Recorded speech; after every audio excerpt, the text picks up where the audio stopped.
If you are on the prowl for some Captain Marvel comic books, all vintage, then you are in luck because we've got 8 of them right here for you coming up in our next auction event.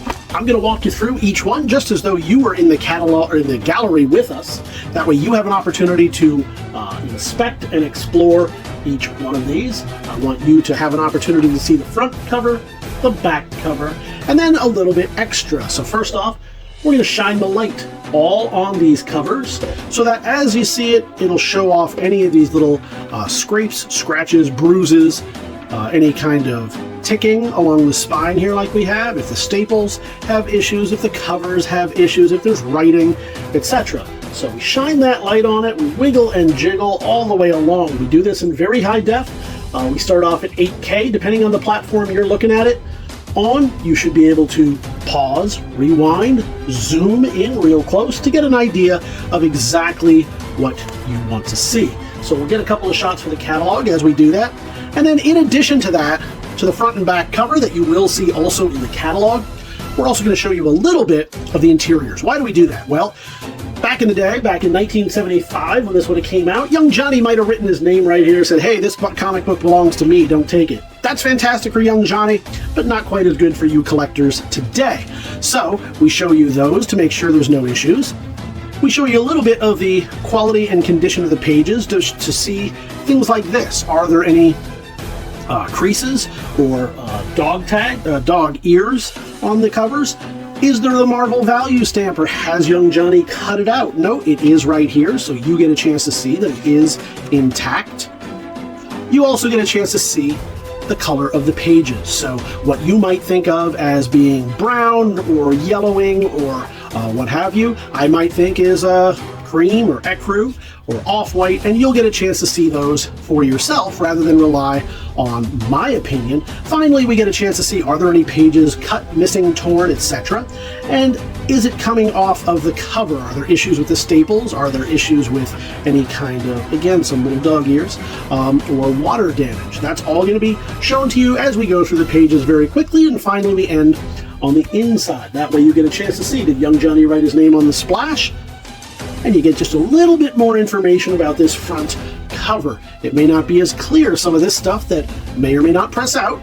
I think it will, but it's up to you to decide. But that doesn't show up right here next to that Al Milgrom and Bernie Wrightson signature, but it certainly shows up on the back. So now you get a chance to see everything we know about these as we move on to number 44. Again, some Al Milgrom right here. You got Drax the Destroyer in this one. You got some Rick Jones often making an appearance. Steve Englehart doing the writing. And this cover has seen better days. You see all these wrinkles in here. Will that press out? Yes, probably. My concern is, does it have water damage? We'll find out in a moment, because those are the kind of marks that you might often get, the kind of creasing, wrinkling, whatever you want to call it, that you might see with some water damage. So that's why we open it up and we look inside.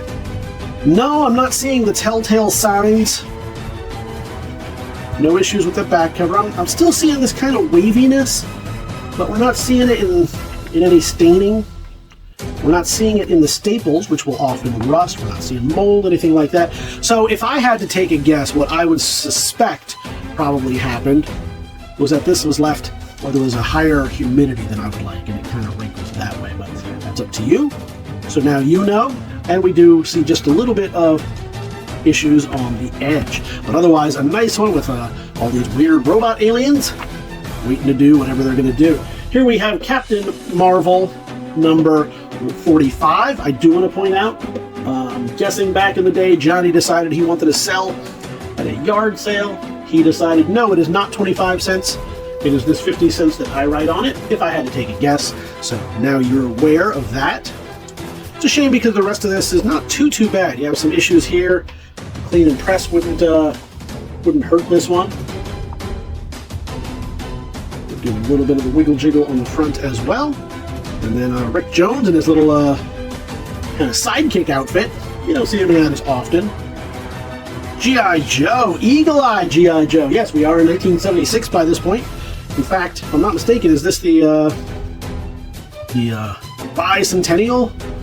I think is what the title of this one was. Yes, Centennial with whatever this Zardoz looking thing is. I have no idea. I don't necessarily want to know, but you might, and if you do, this will be part of a batch of all 8 comics. Check this out right here. Make sure you see that. These will all be available at our next auction for you to bid on. We're going to get a couple of shots of this one for the catalog. This is number 46 of Captain Marvel. First appearance of Supremor, the Supreme Intelligence. Again, Terry Austin, Chris Claremont, Al Milgrom. If you're a big X-Men fan, you might like to see what Claremont does with some of these. Again, Rick Jones in his little Mini-Me Marvel outfit. We'll show you the back cover, front cover. For what I'm going to call a very, very minor key with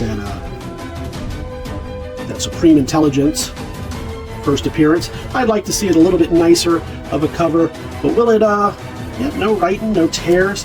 Ooh, and look at this. Yeah, not as nice as I would like, but still a great way to get that without paying the premiums. And again, you're going to get all 8 of these, so if you don't like that one, you're bound to find one that you do. Number 47 right here. I'll get back to that front cover in a moment.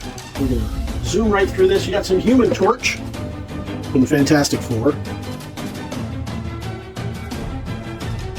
Rick Jones, Al Milgrom, Mantlo, and Jerry Conway.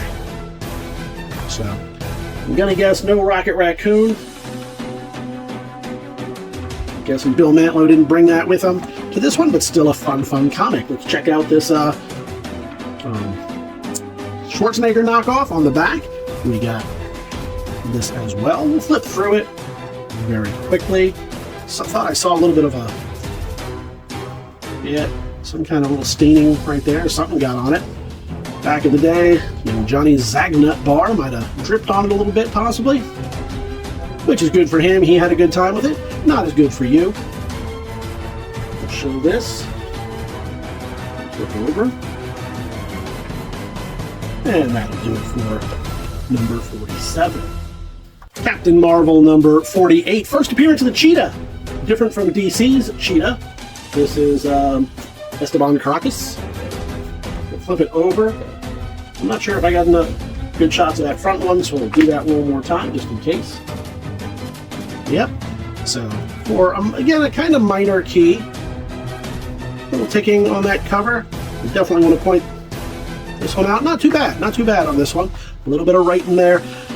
That's something that probably even a non-professional clean could get rid of, since it appears to be in pencil. But if you're going to get it pressed and cleaned, if you're really a big fan of the Cheetah in particular, you might do that. There's those Hostess pies that we all love to see the ads for.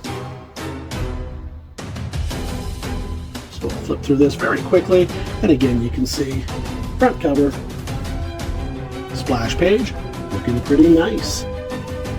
Moving on to number 49, you got Ronan the Accuser making an appearance. Terry Austin, Al Milgrom, all the usual suspects. Scott Edelman on this one.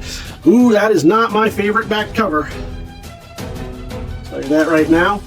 A little bit of issues there. Not too much that would not press out, but is this color breaking? Yeah, I suspect it is. So is this one worth a press? Well, to you it might be. To me, no. But then again, I like these to read. I'm not a grader myself. I don't much care for the grading, but we don't tell you how to collect. This one has seen better days. This one might have been in Johnny's pocket for a little while, but all around still a nice fun one, including King Kong from 1976 right here. And that is your Captain Marvel. Finally, we're going to finish out with number 50. So a nice 50th anniversary one right there. First appearance of Dr. Minerva, or Dr. Minerva as you might prefer. Show you back there. We got some X-Men going on. Scott Edelman, Al Milgrom, Terry Austin. With the old wiggle jiggle. Make sure everything's fine and dandy on this one. Not too bad. Getting some issues up and along, but you got the Adaptoid, you got the Avengers. Everybody's coming along to say, hey, happy 50th to Captain Marvel. We'll flip right through so you can see quality and condition of some of these pages. And not too bad. On the inside, on the splash, And that's going to do it for number 50. So again, you are going to get number 50, 49, 48, 47, all 8 of these comics coming your way, all in one lot, all one money. All you have to do is head on over to TheBigToyAuction.com, where you can see these and all the other great items we've got for you in this week's auction. Leave your pre-bids right now today, or join us live as auction closes. We look forward to seeing you at the auction.